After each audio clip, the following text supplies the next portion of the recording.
नमस्कार, मैं हूं विक्रम वकील। आप देख रहे हैं हॉटलाइन न्यूज। जैसे आप जानते हैं, हॉटलाइन न्यूज ने गुजराती के बाद अपनी हिंदी यूट्यूब चैनल भी शुरू की है। तो हम हमें हमें ये चैनल के लिए सब्सक्राइब कीजिए, लाइक कीजिए और शेयर कीजिए हमारी ये चैनल। और हमें आशा है कि हाँ, जैसे आपने गुजराती चैनल के लिए सपोर्ट किया था, ऐसे हिंदी में भी हमें आपका सपोर्ट मिलता रहेगा। हिंदी भाषी लोगों के लिए आपका खूब खूब स्वागत है।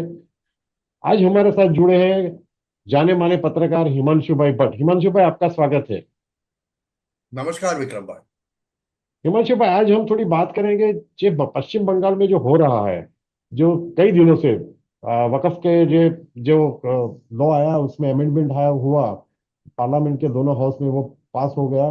उसके बाद से पश्चिम बंगाल के मुर्शिदाबाद डिस्ट्रिक्ट में खास तौर पर जिस जिस तरह वायलेंस हो रही है, जिस तरह हिंदुओं को मार मार के भगाया जा रहा है, जिस तरह बांग्लादेशी घुसपैठिया और रोहिंग्या इधर हिंसा कर रहे हैं, तो उसके बारे में कौन जिम्मेदार है? ये तो सही बात है, ये जो हिंसा कर रहे हैं वो तो जिम्मेदार है ही।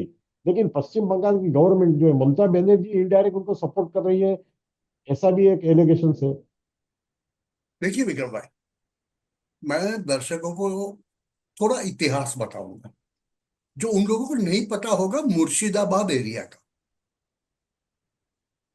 और ये जानना बहुत जरूरी है, क्योंकि आप एक समझ लीजिए एक बात को, कि जहां तक वक्फ का सवाल है, ऐसा कहा जाता था, काफी अंग्रेजी अखबार वाले थे, काफी अंतरराष्ट्रीय अंतरराष्ट्रीय पत्रकार थे बड़े बड़े, जो कहते थे कि वक्फ अमेंडमेंट बिल अगर पास हो गया तो भारत के अंदर हर जगह पे आग लग जाएगी। ऐसा तो कुछ हमने देखा नहीं। जैसे आपने कहा दोनों सदनों में पास हो गया।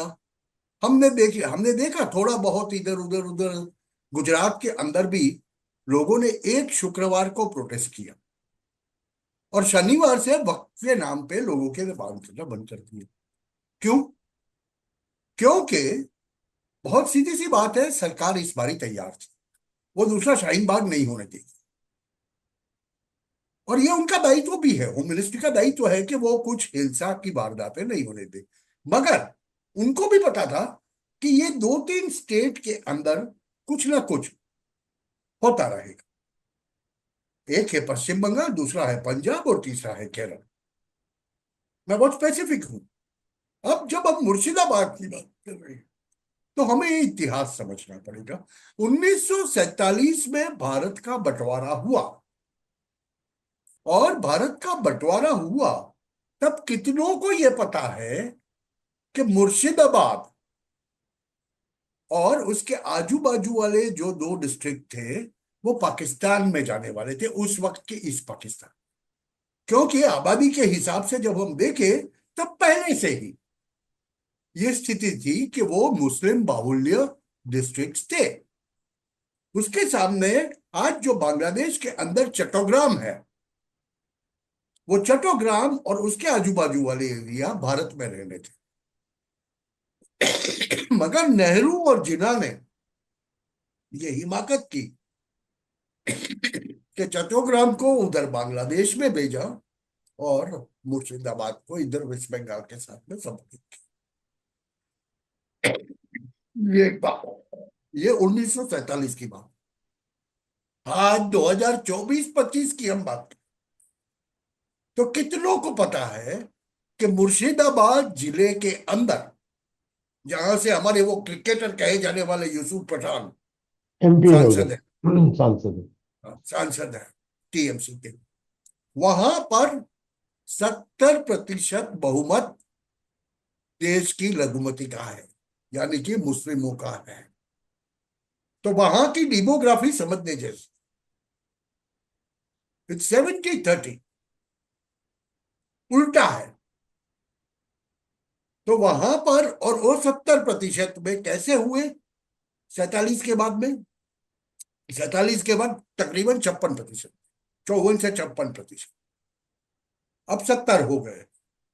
वो काफी क्रॉस बॉर्डर इन्फिल्ट्रेशन हुआ है, जाके बसे।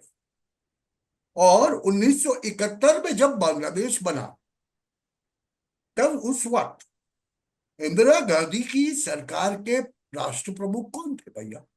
याद करिए, फखरुद्दीन अली अहमद।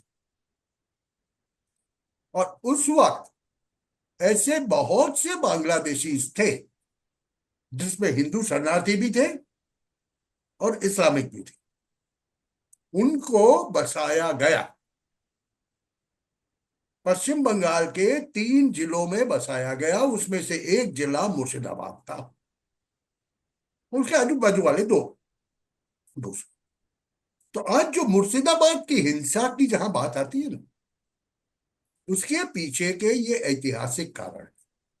तीसरी एक बात ये समझ लेना, पश्चिम बंगाल के अंदर एक ही किस्म का माफिया पिछले 40 सालों से राज कर रहा है। वो माफिया एक जमाने में जब कम्युनिस्ट की सरकार थी तो उनके साथ था, उसके बाद जब ममता दी की सरकार आई तब उसके साथ। और ये माफिया का काम लोगों को प्रताड़ित करना है। तो मुर्शिदाबाद ये वक्फ का प्रॉब्लम नहीं है भैया, वक्फ तो एक बहाना है। अच्छा। वक्फ के बहाने पे उनको पश्चिम बंगाल को जलाना है, हम्म। कि हाँ, वो जिससे हम केंद्र लोग सब वही सोचते हैं कि पश्चिम बंगाल को ही और मुर्शिदाबाद में ही लोगों को वक्त के खिलाफ इतना गुस्सा क्यों है? पूरे हिंदुस्तान में ये तो लॉ लागू है, वक्त का लॉ लॉ तो है जो का नया बना बना है अमेंडमेंट, तो पूरे देश में वो जलना चाहिए। मुर्शिदाबाद में तकलीफ कहाँ है? ये तकलीफ जैसे मैंने बताया, और फिर ये वक्फ के नाम पे, वक्फ के नाम पे लोग उनको भड़काते हैं और ये काम कार्यक्रम चालू रहता है। देखिए, आप देखेंगे पश्चिम बंगाल की पिछले 2 साल की क्रोनोलॉजी, संदेश खाली हुआ पहले, क्यों हुआ? किसने किया? फिर आरजीकर हॉस्पिटल कलकत्ता वाला हुआ। देखिए, अभी भी पश्चिम बंगाल के अंदर, दर्शकों, हमें दुख तो होता है, मगर ये बोलना पड़ेगा आज कि कहे जाने वाले जो भोद्रो लोग हैं ना, भद्रो लोग, अभी भी उनकी आंख नहीं खुली है। उनको ये समझ में नहीं आ रहा है। वो लोग आंख मूंद के आज भी जाके टीएमसी को वोट देते हैं। एंटी हिंदुत्व की जो फोर्सेस होते हैं उनके साथ में जाके बैठते हैं। ये होता है कलकत्ता की गलियों में, कोलकाता की गलियों में भी ये देखने को मिलता है। और इससे क्या होता है पता है? ये जो क्रॉस बॉर्डर टेररिज्म और क्रॉस बॉर्डर इन्फिल्ट्रेशन ऐसे भयंकर पैमाने पे वहां चलता है कि जिसको रोकना स्थानिक पुलिस और स्थानिक प्रशासन के बस में नहीं है। उनके लिए तो आर्मी ही चाहिए, वो डिप्लॉयमेंट करना पड़ेगा तो अभी आपको सब। अभी मुर्शिदाबाद में आप देख रहे हैं कि जो माइनॉरिटी हिंदूज है वो उनको उधर से भगाया जाता है, और अपने ही देश में वो शरणार्थी बन के दूसरी जगह से झारखंड गए कई लोग, इसमें से दूसरे स्टेट में जा देखिए, रहे हैं। देखिए विक्रम भाई, मैं आपको एक बात बताऊं, 2021 में जब चुनाव हुआ ना, उसके बाद भी यही हुआ था। आप इतिहास देखेंगे, बहुत नजदीक का इतिहास है, 5 साल पहले 2021 में भी यही हुआ था। हिंदुओं को मारा गया था। तब ये गुंडे, जो मैं कहता ना 40 साल से एक ही प्रकार के गुंडे काम करते हैं, आज ममता के साथ में है, पहले कम्युनिस्ट के साथ में थे, वो सीधा कहते हैं आज भी कि सेंट्रल फोर्सेस अभी आए हैं, अभी रहेंगे आपके पास, चुनाव खत्म हो जाएंगे वो तो चले जाएंगे, फिर हम आपका क्या होगा, हम आपको बाद में देख लेंगे। और वही चीज 2021 में हुई थी, वही चीज 2023 में हुई थी जब नगर पंचायत के चुनाव हुए थे। और भाजपा का कोई कैडर जाके बचाने नहीं गया था। मगर इस बारी कुछ अलग हो रहा है। इस बारी दंगा बंद हुआ, उसके दूसरे ही दिन जो तकरीबन 140 परिवार मुर्शिदाबाद से पलायन कर गए थे, उसमें से 42 को वापस लाके बीजेपी के लोगों ने वापस बसाया। तो कहने का मतलब यह है कि वहां के स्थानिक लोग उठ खड़े होके अब इनके सामने आ रहे हैं। और जब तक ये होगा नहीं ना, तब तक पश्चिम बंगाल में शांति नहीं होनी है। क्योंकि लोग एक बात समझ ले कि केंद्र सरकार अगर ममता बनर्जी से शासन ले लेती, लोकशाही लोक प्रणाली तंत्र से वो चुनी हुई है, अगर उनसे शासन ले लेती है और 6 महीने के बाद फिर से ममता बनर्जी अगले साल के चुनाव में चुन के आई, तो क्या हो? तो केंद्र सरकार तो नहीं, बहुत स्पष्ट है। इसका मतलब हिमांशु भाई ये है कि चुनाव तो अगले साल है, 2026 में असेंबली इलेक्शन बंगाल में। हम्म। तो तब तक तो ममता बनर्जी का जो रूल है, जो कैओटिक है, वो सबको सहन करना पड़ेगा। नहीं, वो बात नहीं है सहन करने के लिए। देखिए, अगर आपके घर में या मेरे घर में, मैं सीधा उदाहरण देता हूँ लोगों को समझने के लिए। भाई, ऐसा यूपी में क्यों नहीं होता? यूपी में भी होने का बहुत प्रयत्न हो गया, बहुत प्रयत्न हो गया।